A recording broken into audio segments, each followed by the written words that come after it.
এটা হচ্ছে আমেল হওয়ার জন্য আপনি কোন কোন জিনিস আমল হতে হবে যদি মোতাবিরি করতে চান। সর্বপ্রথম যেই লোক যিনি কবিরাজ, কেউ কবিরাজ বলে, কেউ মোতাবির বলে, কেউ রাকি বলে। হ্যাঁ, এখানে কবিরাজও দুই প্রকার, রাকি কন কবিরাজ কন সব দুই প্রকার। একটা কেউ কুফুরি দিয়ে কাজ করে, কেউ কোরআন দিয়ে কাজ করে। তো যে যেটা যেটা করে যার মনে যেন সেমনি করবে, সমস্যা নাই। কারণ কেউ কারো পাপের ভাগ কেউ নিবে না। আমি পাপ করলে আমার পাপের শাস্তি আমি ভোগ করতে হবে, আর আমি যদি ন্যাক করি আমার ন্যাকের ফল আমাকেই ভোগ করতে হবে, দিবে আল্লাহ। তো এই আমার ভালো মন্দ আমাকেই ভোগ করতে হবে। অতএব কে কী করলো এটা আমার দেখার বিষয় না। দেখার বিষয় হচ্ছে যেন আমার দ্বারা যেন কেউ ক্ষতিগ্রস্ত না হয়, আমি যেন কারো ক্ষতি না করি, আমি যেন কোনো অপরাধ যেন আমার দ্বারা না হয়, আল্লাহ যেন আমার দ্বারা কোনো অপরাধ না করায়, এবং নেক কাজ করার জন্য তৌফিক দান করে, আমিন। তো আজকের বিষয় হচ্ছে আমেল হওয়ার জন্য কী কী করণীয়, কী কী জিনিস আমল হতে হবে। তো সামান্য আরও অনেক আছে, তো আজকে সামান্য একটা টিপ দিচ্ছি হালকা। আপনি সর্বপ্রথম যদি মোতাবিরি করতে চান, প্রথম 40 দিনে আমল করবেন। প্রথম 40 দিন মোতাবিরি যদি হতে চান, প্রথম 40 দিন আপনি 33 আয়াতের আমল হতে হবে। আমল কীভাবে হবেন? দুই বেলা সকালে সূর্য ওঠার পর একবার, সূর্য ডুবার পর আরেকবার, এভাবে 40 দিন আমল করবেন। 33 আয়াতের মঞ্জিল বলে, এটার আমল হয়ে নেবেন। 40 দিন পর আপনি আমল হয়ে যাবেন। এরপরে আছে বিসমিল্লাহ শরীফ। বিসমিল্লাহ শরীফের 12,000 বার পাঠ করবেন।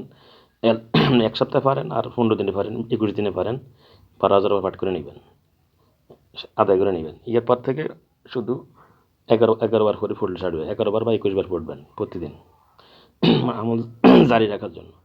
আর বিসমিল্লাহ শরীফ, বিসমিল্লাহ শরীফ তো 12,000 বার।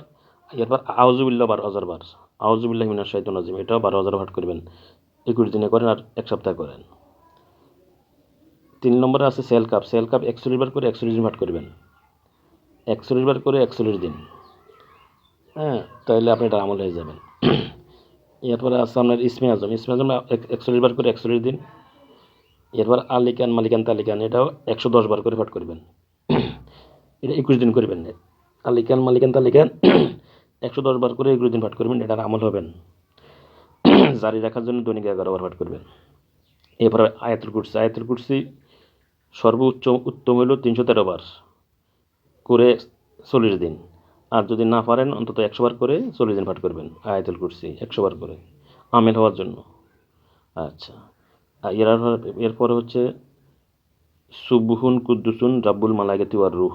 সুবহুন কুদ্দুসুন রাব্বুল মালাইকাতি ওয়ার রূহ, এটা 100 লক্ষ বার পাঠ করতে হবে। 1,25,000 বার পাঠ করতে হবে 40 দিনে।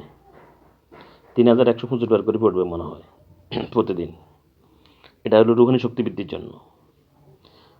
এরপর তাহাজ্জুদ নামাজ আদায় করবেন রুহানি শক্তি বৃদ্ধির জন্য। আপনি যে আমল হইতে চান, তাহাজ্জুদ নামাজ পড়ে আল্লাহর কাছে বলতে পারলাম, আমি এটা কাজ করতে চাই, সেবা করতে চাই, আপনি আমার কবুল করেন, আপনি আমাকে মোতাবেরিগিরি করার, মানুষের সেবা করার তৌফিক দেন। আল্লাহর দরবারে যেন আপনার নামটা লিখে নেয় আল্লাহ মোতাবের হিসেবে। ঠিক আছে? এই জন্য তাহাজ্জুদ নামাজ আদায় করবেন।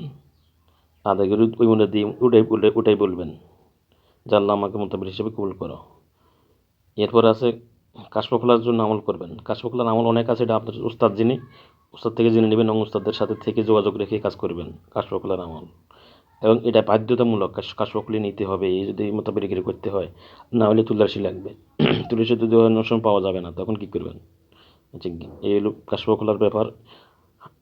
কাশফ খোলার চেষ্টা করবেন, আমল করতে থাকেন। হয়তো 40 দিন না হলে 40 দিন, এরপর 40 দিন। আর 3 মাসে না হলে 6 মাস, 6 মাস না হলে 9 মাস, 9 মাস হলে 1 বছর হোক, 1 বছর পরে হোক না, আপনার কাশফ খুলতে হবে, আমল করে যাইতেই হবে ইনশাআল্লাহ। কাশফ খুললে আপনার নিজেই সেফটি নিতে পারবেন। আচ্ছা, এরপরে কয়েকজন শক্তিশালী মুমিন জিন হাসিল করতে হবে, যারা আপনার বাধ্য করতে থাকবে, আপনার বসা থাকবে, আপনার সাথে থাকবে সবসময়। কয়েকজন জিনকে বশ করে নিতে হবে, হাসিল করে নিতে হবে মোতাবেক করতে হলে। কথা বুঝতে পারছেন তো? অবশ্যই আশা করি বুঝার মতোই বলছি। এই জিনিসগুলোর আমল হবেন। এরপরে আছে এই আরও আছে মানে আরও অনেক জিনিস আমল হতে হয়, সেগুলো পরে আরেকটা ভিডিওতে বলবো। আরেকটা জিনিস আমল হবেন আপনারা ইয়াবুদ্দুহু ইয়াবুদ্দুহু ন ইবুদ্দু ইয়াবুদ্দু আবার সুগার বুদ দদ্দ রসুগার হ বুদ্ধ আল্লাহ সাল্লাল্লাহু আসসালাম ইয়াবুদ্দ আল্লাহ সাল্লাল্লাহু আসসালাম এটা 1,65,000 বার পাঠ করবেন দৈনিক 3,165 বার করে পড়বে 40 দিনে আদায় করবেন। ওই বুদ্ধুর শক্তি কিন্তু বিশাল। আল্লাহ পাক যখন জিন জাতিকে ধ্বংস করছে তখন ওই বুদ্ধু আলাইহিস সালামকে মেজরিটি ভূমিকা রাখছে, ওনাকে দিয়ে ধ্বংস করছিল। ওনার শক্তি অসীম, ওনাকে দিয়ে ব্লাড লক করা যায়, মানুষের শরীরে কোনো জিন প্রবেশ করতে পারবে না রক্তের মধ্যে।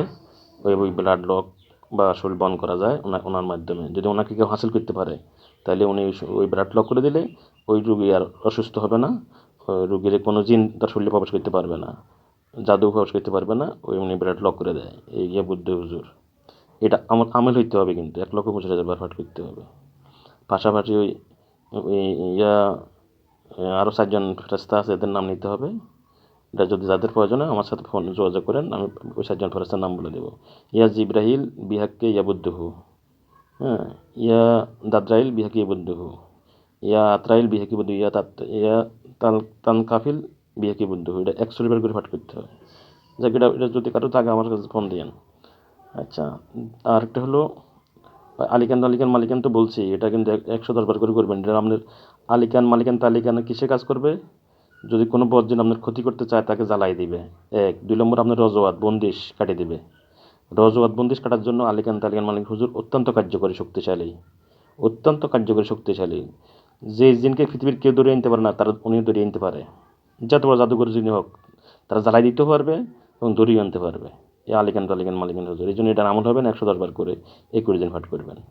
এবং আপনার রজওয়াত হলে রজওয়াত তারা কাটে দিবে, বন্দিশ থাকলে বন্দিশ তারা কাটে দিতে পারবে, যত বড় বন্দিশ হোক। এই হলো বিষয়। আরেকটা বিষয় হচ্ছে আপনারা সুলাইমান আলাইহিস সালামের সুলাইমানি শক্তির হাসিলের উদ্দেশ্যে সূরা নমলের মনে হয় সম্ভবত সূরা নমলের 30-31 বিসমিল্লাহির রহমানির রহিম ইন্নাহু মিন সুলাইমানা ওয়া ইন্নাহু বিসমিল্লাহির রহমানির রহিম আল্লাহ তাআলা ওয়া লাইয়াতুল মুসলিমিন। এই দুইটা আয়াতে যদি পারেন 1,00,000 বার পাঠ করবেন 40 দিনে।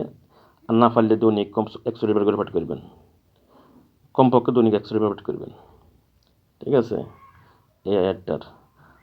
আর তো সূরা তরিক তো বললাম, সূরা তরিকের শেষ 3 আয়াত, এটাও 100 বার করে পাঠ করবেন প্রতিদিন। এই জিনিসগুলো আমল হয়ে নেবেন ইনশাল্লাহ। আশা করি আপনার মোতাবের কাছে আর কোনো বিপদ হবে না, সমস্যা হবে না। ওমা তৌফিক ইল্লা বিল্লাহ ওয়া মা লিল্লাহি ওয়া লা